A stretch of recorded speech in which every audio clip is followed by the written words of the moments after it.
Pada suatu hari, sebuah truk berhenti di penjara membawa seorang narapidana baru yang akan dieksekusi. Di waktu yang sama, diperlihatkan kondisi Paul muda yang tengah menderita infeksi saluran kencing membuatnya kesakitan setiap kali ke kamar mandi. Meski begitu, ia tetap memimpin rekan-rekannya, yaitu David, Dean, Harry, dan Percy. Tidak lama kemudian, David memberitahu bahwa tahanan baru sudah tiba. Pria itu digiring masuk oleh Percy, seorang penjaga yang arogan dan sangat kejam. Dalam perjalanan, Percy dengan angkuh berteriak bahwa mereka sedang membawa orang yang pada dasarnya sudah mati, membuat kesal para penjaga lain. Saat tahanan baru itu masuk ke blok, semua orang terkejut melihat ukuran tubuhnya yang begitu sangat besar. Ia adalah John Coffey. Namun ketika Paul menatap wajahnya, yang ia lihat justru ekspresi polos, sama sekali tidak sesuai dengan bayangan seorang pembunuh. Percy yang ingin menunjukkan kekuasaannya mendorong John dengan keras hingga mengenai dadanya. Paul langsung menegur dan memerintahkan Percy untuk mengurus hal lain. Edward Dealorsic, yaitu salah satu tahanan, menertawakan Percy hingga membuat Percy murka. Dalam amarahnya, ia sampai memukul dinding besi dan jarinya patah sendiri. Paul semakin kesal dan kemudian menyuruhnya keluar dari blok. Setelah suasana mereda, Paul membaca berkas John Coffey dan memperkenalkannya kepada para penjaga lain. Saat hendak meninggalkan selnya, John dengan sopan meminta agar lampu jangan dimatikan karena ia takut akan poek. Bahkan ia sempat mengulurkan tangan untuk berjabat tangan dengan Paul, sesuatu yang terasa ganjil jika benar ia adalah pelaku kejahatan yang sangat kejam. Ketika pintu sel ditutup, John tampak murung dan bergumam aneh bahwa ia sudah berusaha menyelamatkan, tetapi semuanya terlambat. Malam itu, Paul mempelajari berkas John lebih dalam. Dari catatan itu, diketahui bahwa John dituduh membunuh 2 gadis kecil di Louisiana. Saat kejadian, keluarga korban panik karena anak-anak mereka hilang. Oh my God. Oh God, please. Somebody took my little girls.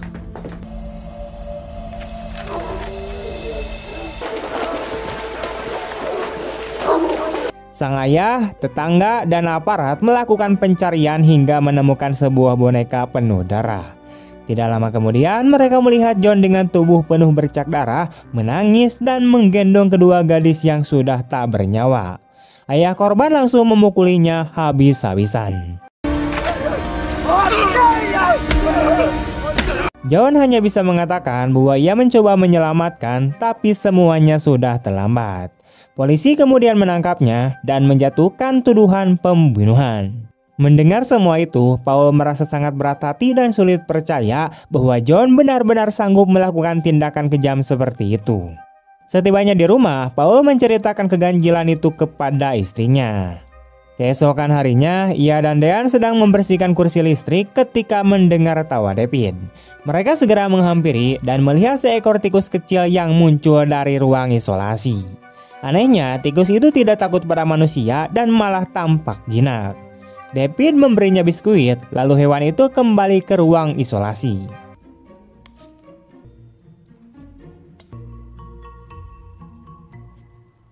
Paul khawatir hewan itu bisa menimbulkan masalah sehingga ia meminta agar tikus itu ditangkap. Namun setelah gudang kosong diperiksa, tikus itu sama sekali tidak ditemukan. Esoknya, ketika Percy sedang menyisir rambut, tikus itu muncul lagi di belakangnya. Percy kaget lalu mencoba menghabisinya dengan melemparkan benda-benda, tapi tikus itu berhasil kabur masuk ke ruang isolasi.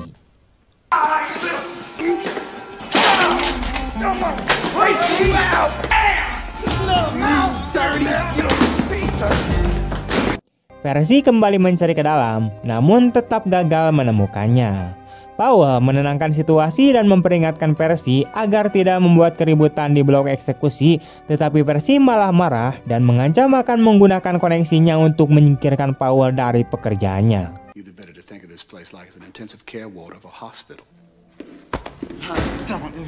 Hal itu membuat David naik pitam dan hampir menyerang Percy, di mana beruntung Paul bisa menengahi.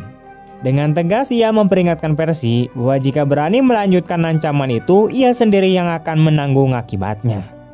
Beberapa hari kemudian, mereka melakukan gladi bersih eksekusi untuk tahanan bernama Arlen Bitterbuck. Percy sempat bertanya mengapa selalu ada spons basah yang ditempatkan di kepala narapidana dan dijelaskan bahwa fungsi itu untuk mempercepat aliran listrik ke otak agar eksekusi tidak terlalu menyakitkan. Setelah gladi selesai, tibalah saat eksekusi sungguhan. Arlen sempat berbicara panjang dengan Powell, lalu dibawa ke ruang eksekusi di hadapan banyak saksi. Saat listrik dijalankan, tubuh Arlen kejang, namun setelah diperiksa dokter, ia ternyata masih hidup sehingga perlu disetrum kembali. Roll on, two. Again. David sempat ragu, tapi akhirnya eksekusi kedua memastikan Arlen benar-benar meninggoy. Sesudah itu, Percy dengan sengaja melontarkan hinaan pada jasad Arlen, membuat David marah dan menegurnya agar belajar menghormati yang sudah mati. Tidak lama setelah itu, Paul bertanya pada Percy mengapa ia menolak tawaran bekerja di rumah sakit jiwa dengan gaji yang lebih besar. Percy menjawab bahwa ia ingin merasakan lebih dulu pengalaman mengeksekusi orang sebelum pindah ke Bir Brigade Islum. Dari sini semakin jelas bahwa Percy menikmati penderitaan orang lain. Paul berpikir mungkin ia bisa memberikan kesempatan itu kepada Percy, tapi tentu dengan syarat Percy harus mengubah sikapnya. Keesokan harinya, para penjaga melihat Edward Delacroix sangat akrab dengan tikus kecil itu. Rupanya ia melatihnya melakukan trik-trik sederhana, bahkan memberi nama Mr. Jingles. Hewan itu pintar dan jinak, membuat semua penjaga kagum. Percy kali ini tampak lebih ramah, bahkan menawarkan diri mencarikan kotak kecil sebagai rumah untuk Mr. Jingles. Sore harinya, Paul menemui Warden Hall yang sedang putus asa karena istrinya baru saja divonis menderita tumor otak yang tidak bisa disembuhkan. Warden bingung bagaimana harus memberitahu istrinya bahwa ajal sudah dekat. Malam harinya, Paul terbangun karena sakit akibat infeksinya makin parah. Ia sampai keluar rumah dan berbaring di tumpukan kayu karena tidak tahan. Keesokan paginya, seorang tahanan baru bernama Bill Wharton dibawa ke penjara oleh Harry, Dean, dan Percy. Sebelumnya, Wharton sempat diberi obat penenang di rumah sakit jiwa. Saat rombongan tiba, Paul sudah menunggu di blok. Dari balik jeruji, John Coffey berbisik memperingatkan agar mereka berhati-hati.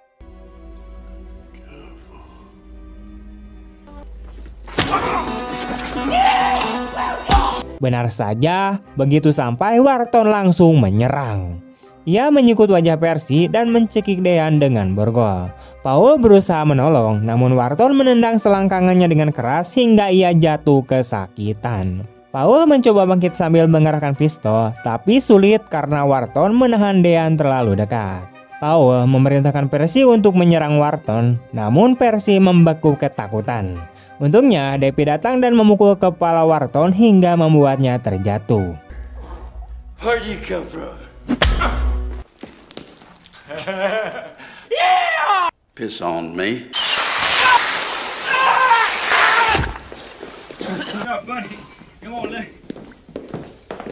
Setelah mereka berhasil menaruh Wharton di Zelda, Paul ditinggalkan sendirian di prison hall, di mana ia mulai merasakan sakit hebat akibat infeksi saluran kemihnya dan jatuh ke lantai. John melihat Paul yang kesakitan lalu meminta penjaga mendekatkannya. Dengan ragu, Paul mendekat ke Zelda tempat John berada, di mana pria besar itu langsung meraih Paul dan menggenggam selangkangannya dengan kuat. Paul berusaha mengeluarkan pistolnya, namun ia berhenti ketika merasakan sesuatu yang aneh sedang terjadi. Beberapa detik kemudian, John melepaskannya lalu batu keras. Sekumpulan serangga hitam berterbangan keluar dari mulut John, dan ia mengatakan bahwa ia telah mengambil sakit dari tubuh Paul dan kini merasa sangat lelah. Paul bertanya apa yang telah dilakukannya, dan John menjawab bahwa ia hanya membantu sebelum akhirnya tertidur karena kelelahan. Setelah itu, Paul pergi ke kamar mandi dan lega saat menyadari bahwa rasa sakitnya telah hilang. Begitu juga dengan kesulitannya buang air kecil. John benar-benar menyembuhkannya. Mengetahui bahwa John memiliki kemampuan penyembuhan, Paul kemudian menceritakan hal ini kepada istrinya.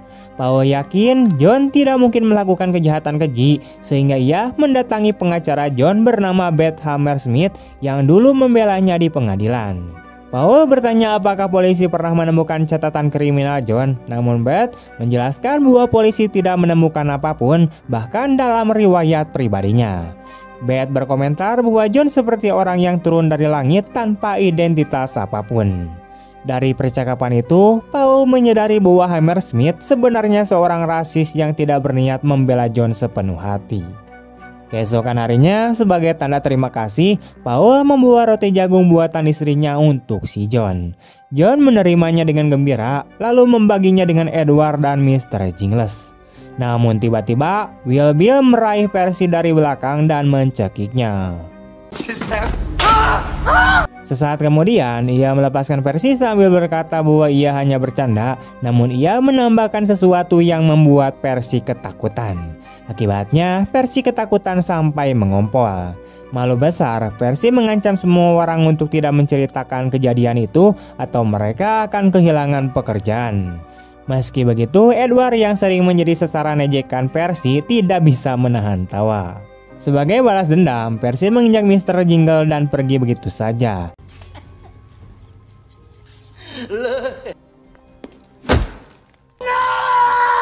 Edward menangis histeris melihat tikus kesayangannya sekarat. John kemudian meminta agar tikus itu diberikan kepadanya karena ia mungkin bisa menyelamatkannya. Paul menyerahkan Mr. Jingle kepada John yang lalu melakukan penyembuhan di depan semua penjaga. Seperti sebelumnya, sekumpulan serangga hitam keluar dari mulut John dan Mr. Jingles kembali sehat seolah tidak pernah terluka.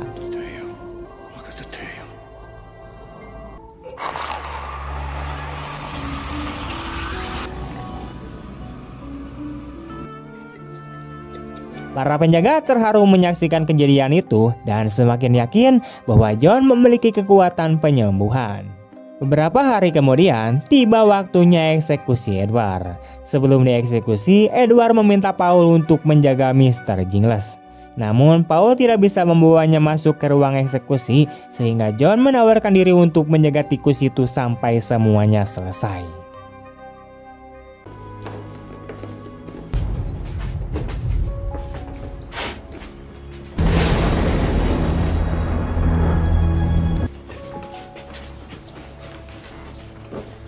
Edward lalu diikat di kursi listrik. Ia meminta maaf atas semua kejahatannya dan berharap seandainya ia tidak pernah melakukannya. Para penjaga itu terbawa emosi, namun Percy dengan sengaja berkata ke Edward bahwa tidak ada seorang pun yang akan merawat Mr. Jingle setelah ia mati, membuat Edward semakin sedih. Saat waktunya menaruh spons basah di kepala Edward, Percy pura-pura mencelupkannya ke ember namun sebenarnya menaruh spons kering.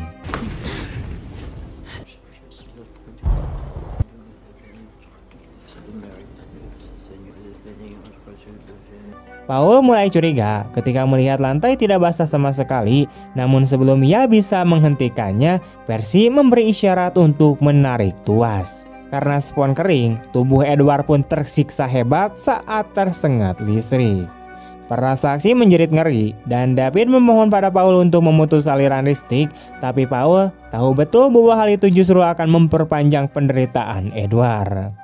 Api mulai menyala dari tubuh Edward, membuat Percy panik, namun Paul memaksanya untuk tetap menatap akibat perbuatannya.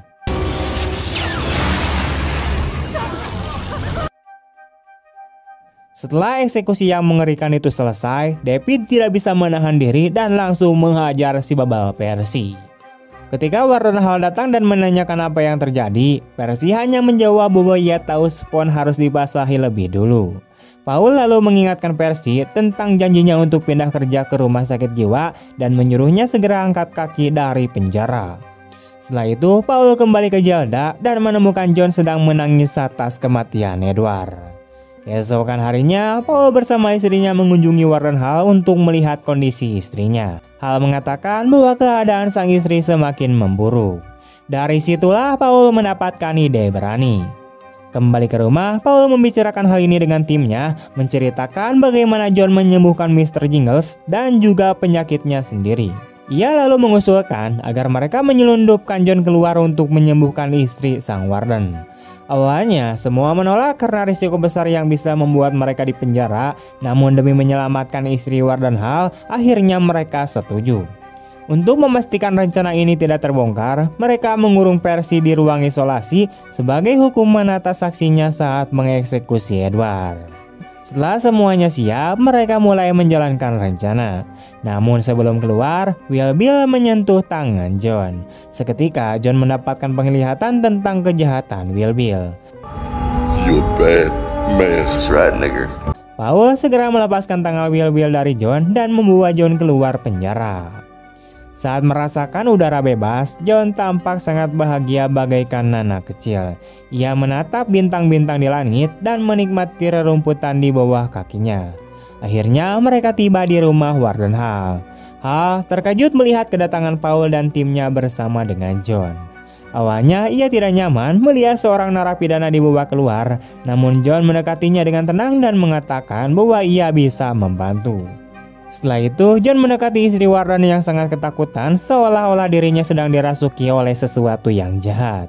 John lalu duduk dengan tenang di hadapannya, berbicara dengan sopan, kemudian perlahan menundukkan kepalanya mendekat ke arah sang wanita.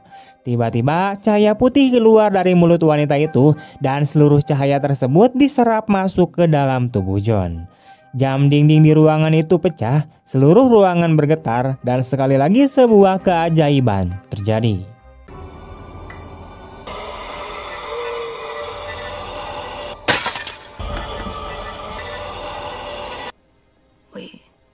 Tidak lama kemudian, warna wajah sang istri Warden kembali normal, dan penyakit yang merenggut kesehatannya hilang begitu saja. Melihat istrinya sembuh dan selamat, Warden Hall tidak bisa menahan tangisnya. Namun kali ini John tidak mengeluarkan serangga hitam dari mulutnya seperti biasanya. Ia justru menelannya kembali ke dalam tubuhnya. Sang wanita bangkit dari ranjang dan mengatakan bahwa dirinya pernah melihat John di dalam mimpi. Ia kemudian melepaskan kalungnya dan memberikannya kepada John sebagai tanda terima kasih. Beberapa saat kemudian, John yang sangat kelelahan dibawa kembali ke penjara untuk beristirahat.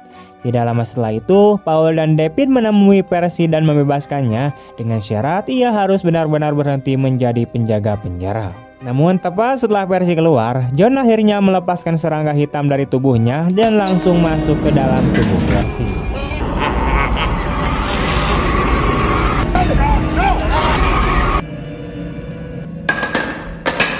Seketika, Percy berubah menjadi seperti orang kerasukan, wajahnya kosong tanpa kesadaran, dan ia berjalan menuju sel Wharton. Dengan pistol di tangannya, Percy menembak mati Wild Bill tanpa ragu.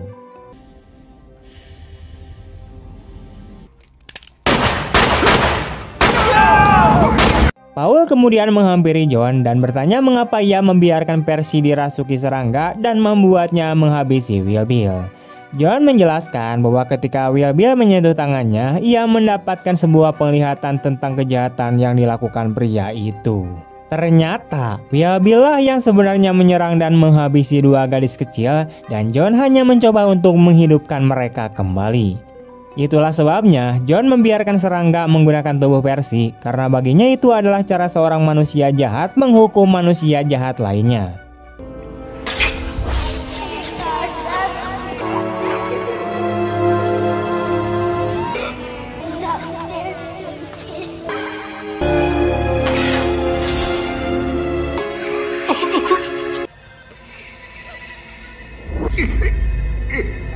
Sejak kejadian itu, Percy tidak pernah kembali normal dan akhirnya dipindahkan ke rumah sakit jiwa, yaitu tempat kerja yang seharusnya ia masuki sejak awal. Sesampainya di rumah, Paul berbicara dengan istrinya tentang dilema besar yang sedang ia hadapi. Ia yakin bahwa John tidak bersalah, namun tidak ada yang bisa ia lakukan untuk menyelamatkan John dari eksekusi.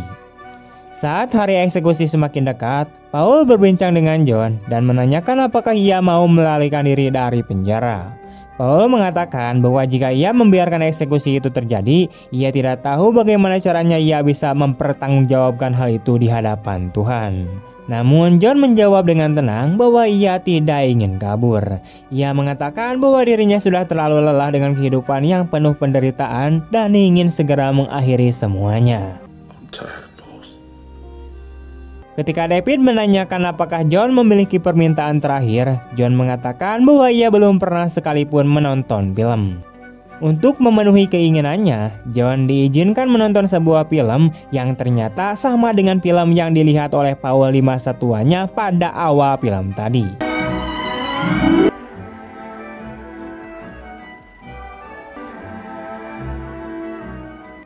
Beberapa hari kemudian tibalah saatnya eksekusi John. Ia dibawa ke ruang eksekusi di mana para saksi sudah hadir, termasuk orang tua dari dua gadis yang sebenarnya dibunuh oleh Wild Bill. John merasa sangat takut ketika melihat wajah-wajah penuh kebencian yang menatapnya. Namun David menenangkannya dan memintanya untuk fokus pada para penjaga yang kini sudah menjadi sahabatnya. Ketika John mulai diikat di kursi listrik, para penjaga tidak kuasa menahan air mata. Saat masker hendak dipakaikan ke wajahnya, John memohon pada Paul agar tidak menutup wajahnya dengan kain hitam karena ia sangat takut akan kegelapan. Paul menghormati permintaannya, lalu memerintahkan timnya untuk tidak menutupi wajah John. Setelah itu, ia sendiri menaruh spons basah di kepala John sebagai persiapan terakhir. Tepat sebelum eksekusi dimulai, Paul menghampiri John, menjabat tangannya untuk terakhir kalinya dan mengucapkan salam perpisahan.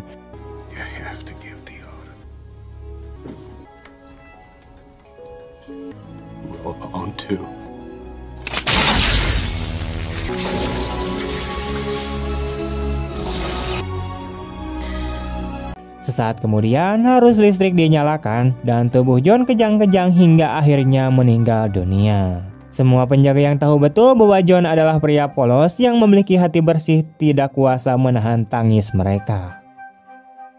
Bertahun-tahun setelah kejadian itu, Paul menceritakan kepada temannya bernama Alain bahwa eksekusi John adalah eksekusi terakhir yang ia jalani dalam hidupnya. Setelah itu, Paul memilih berhenti dari pekerjaannya sebagai kepala penjaga, begitu juga dengan rekannya yang bernama David. Namun ketika Alain mendengar kisah itu, ia sempat berpikir bahwa semua hanyalah cerita karangan belaka. Untuk membuktikannya, Paul mengajaknya ke sebuah rumah tua di dalam hutan. Di dalam rumah itu, Paul membuka sebuah kotak kecil dan dari sana muncul seekor tikus yang ternyata adalah Mr. Jingles, tikus kecil yang pernah diselamatkan John bertahun-tahun lalu. Paul menjelaskan bahwa usia Mr. Jingles kini sudah mencapai lebih dari 100 tahun berkat kekuatan penyembuhan John. Paul juga mengungkapkan bahwa sebagian dari kekuatan John pernah ditransfer kepadanya ketika mereka bersentuhan tangan, dan itulah alasan mengapa ia masih hidup sehat hingga kini meski usianya sudah sangat tua. Namun bagi Paul, panjangnya umur bukanlah berkah, melainkan sebuah hukuman dari Tuhan karena ia pernah mengeksekusi salah satu mukjizat yang dikirim ke dunia. Ia harus terus hidup dan menyaksikan semua orang yang ia cintai satu persatu pergi meninggalkannya sendirian. Dalam adegan terakhir, diperlihatkan pemakaman Alain, sementara Paul masih hidup bersama Mr. Jingles yang menemaninya hingga akhir hayatnya. Cerita pun kemudian berakhir di sini.